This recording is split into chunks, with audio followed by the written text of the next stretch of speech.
ആവർത്തന പുസ്തകം 33 അധ്യായം. ബാരക്കിമോ ദൈവപുരുഷനായ മോശെ തന്റെ മരണത്തിനു മുമ്പേ ഇസ്രായേൽ മക്കളെ അനുഗ്രഹിച്ച അനുഗ്രഹമാവിതു. അവൻ പറഞ്ഞത് എന്തെന്നാൽ, യഹോവ സീനായിൽ നിന്ന് വന്നു, അവർക്കു സെയീരിൽ നിന്നു ഉദിച്ചു, പാറാൻ പർവ്വതത്തിൽ നിന്നു വിളങ്ങി, ലക്ഷോപലക്ഷം വിശുദ്ധന്മാരുടെ അടുക്കൽ വന്നു. അവർക്കു വേണ്ടി അഗ്നിമയന്മാരു പ്രമാണം അവന്റെ വലങ്കയിലുണ്ടായിരുന്നു. അതേ, അവൻ ജനത്തെ സ്നേഹിക്കുന്നു. അവന്റെ സകല വിശുദ്ധന്മാരും തൃക്കൈയിലിരിക്കുന്നു. അവർ തൃക്കാൽക്കൽ ഇരുന്നു. അവൻ തിരുവചനങ്ങൾ പ്രാപിച്ചു. യാക്കോബിന്റെ സഭയ്ക്കു അവകാശമായി മോശെ നമുക്കു ന്യായപ്രമാണം കൽപ്പിച്ചു തന്നു. ജനത്തിന്റെ തലവന്മാരും ഇസ്രായേൽ ഗോത്രങ്ങളും കൂടിയപ്പോൾ അവൻ യെരൂശലേമിനു രാജാവായിരുന്നു. രൂബൻ മരിക്കാതെ ജീവിക്കട്ടെ, അവന്റെ പുരുഷന്മാർ കുറയാതിരിക്കട്ടെ. യഹൂദയ്ക്കു അനുഗ്രഹമായിട്ടു അവൻ പറഞ്ഞതു, യഹോവേ, യഹൂദയുടെ അപേക്ഷ കേട്ടു അവനെ സ്വജനത്തിലേക്ക് കൊണ്ടുവരണമേ. തന്റെ കൈകളാൽ അവൻ തനിക്കായി പോരുന്നു.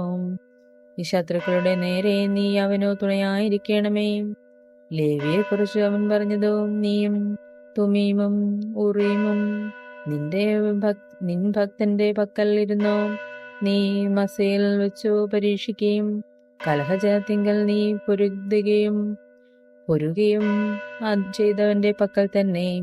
അവൻ അപ്പനെയും അമ്മയെയും കുറിച്ചു, ഞാൻ അവരെ കണ്ടിട്ടില്ല എന്നു പറഞ്ഞു. സഹോദരന്മാരെ അവൻ ആദരിച്ചില്ല, സ്വന്തം മക്കളെ ഓർത്തതുമില്ല. നിന്റെ വചനം അവർ നിന്റെ നിയമം കാത്തുകൊള്ളുകയും ചെയ്തു. അവർ യാക്കോബിനു നിന്റെ വിധികളും ഇസ്രായേലിന് ന്യായപ്രമാണവും ഉപദേശിക്കും. അവൻ നിന്റെ സന്നിധിയിൽ സുഗന്ധധൂപം യാഗപീഠത്തിന്മേൽ സർവാംഗ ഹോമവും അർപ്പിക്കും. യഹോവേ, അവന്റെ ധനത്തെ അനുഗ്രഹിക്കണമേ, അവന്റെ പ്രവൃത്തിയിൽ പ്രസാദിക്കണമേ. അവന്റെ എതിരികളും അവനെ ദ്വേഷിക്കുന്നവരും എഴുന്നേൽക്കാത്തവണ്ണം അവരുടെ അരകളെ തകർത്ത് കളയണമേ. ബെന്യാമീനെ കുറിച്ച് അവൻ പറഞ്ഞതു, അവൻ യഹോവയ്ക്ക് പ്രിയൻ, തൽസന്നിധിയിൽ നിർഭയം വസിക്കും. താൻ അവനെ എല്ലായ്പ്പോഴും മറച്ചുകൊള്ളുന്നു, അവന്റെ ഗിരികളുടെ മധ്യേ അധിവസിക്കുന്നു.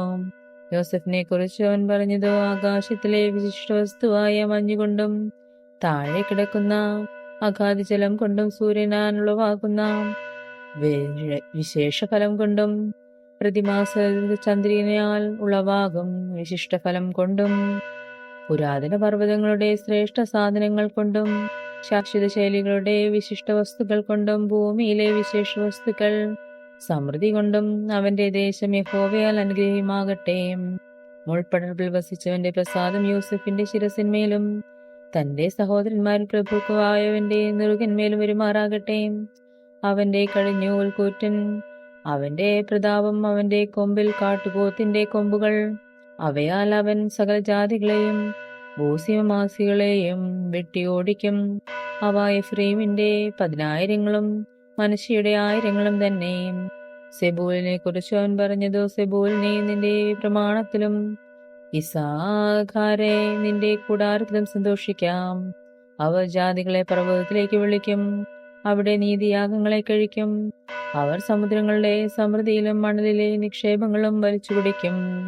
ഗാദിനെ കുറിച്ച് അവൻ പറഞ്ഞത്, ഗാദിനെ വിസ്താരമാക്കുവാൻ അനുഗ്രഹിക്കപ്പെട്ടവൻ, ഒരു സിംഹിയെ പോലെ അവൻ പതുങ്ങിക്കിടക്കുന്നു, ഭുജവും നെറുകയും പറിച്ചു കീറുന്നു.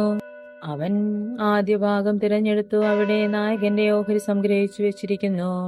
അവൻ ജനത്തിന്റെ തലവന്മാരോട് കൂടെ യഹോവയുടെ നീതിയും ഇസ്രായേലിനുമായി അവന്റെ വിധികളും നടത്തി.